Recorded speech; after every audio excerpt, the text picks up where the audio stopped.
Yeah, hey everyone. Some people asked me about my new track Starfish, and there's a section in it that just speeds up, and they wondered how I did that.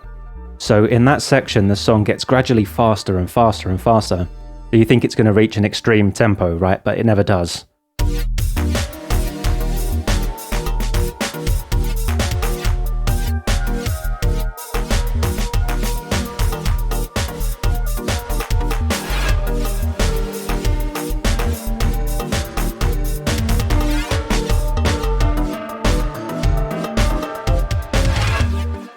Well, the effect is similar to a Risset rhythm, or it might even be a Risset rhythm, I'm not sure.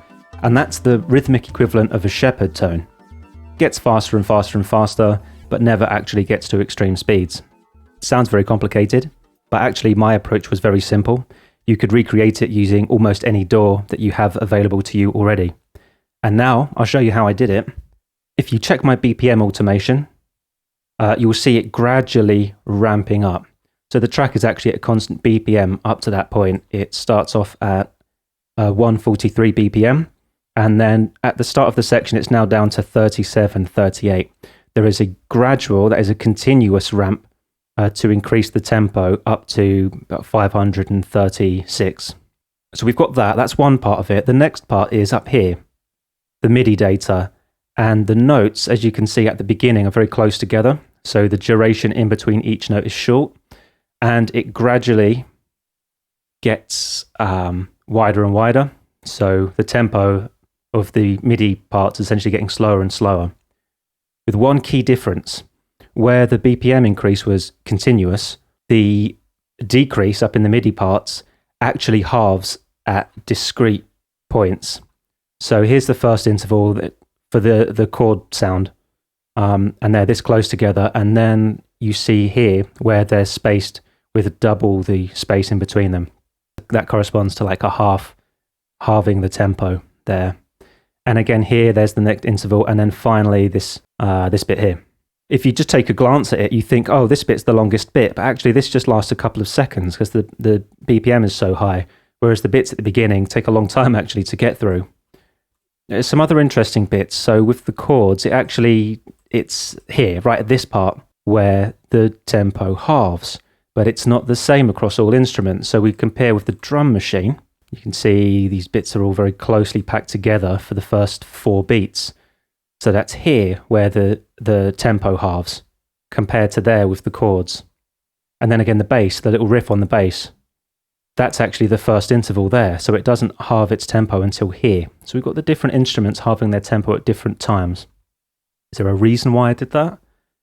Mainly that I composed this by ear, and it kind of felt like at this point the chords needed to halve their tempo. At this point the drums kind of, it just kind of happened that way. It just kind of organically turned out that way. There is another thing to show you though. When you're doing this kind of stuff, and you can see how extreme the change is from 37 up to 500 BPM, you're going to run into some problems. I ran into a problem. I'm going to look inside the chords. So the chords, I did that with Vital. So I've opened up Vital now. And I've got an LFO that controls some stuff in the sounds. It's set to trigger, so this LFO only plays when I hit a note. And what's the timing of this LFO? What's the frequency? Well, actually, it's just this 0.8 seconds. But it wasn't always that way. When I first started this, I had it synced to the host's BPM. And that was fine, that worked fine. Everything was 143 BPM, and everything was in time. But I found a problem when I got to composing this stuff, because then the sounds all went kind of crazy. So I just had to manually calculate, okay, for my chosen duration, what is the actual seconds measurement there? And I did it like that. There's one more place where that was a problem. So I'm going to open up my returns. So on the delay return, again, you can see I'm not syncing to the host BPM. I've literally just put in the milliseconds values. And that means when you play this through, the delay is not going to go crazy and start pitching up and pitching down and suddenly going all weird.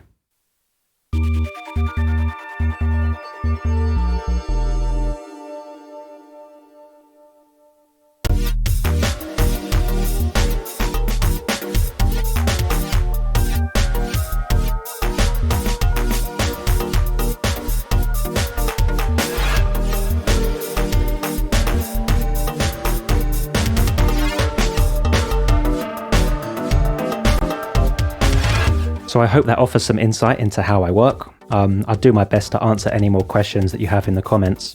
If you like Starfish, the new album Bubble is ready to stream or grab it from Bandcamp. I put a lot of myself into this album in particular. I tried to make it as rich and intense as possible while trying to keep things satisfying. It's a balance.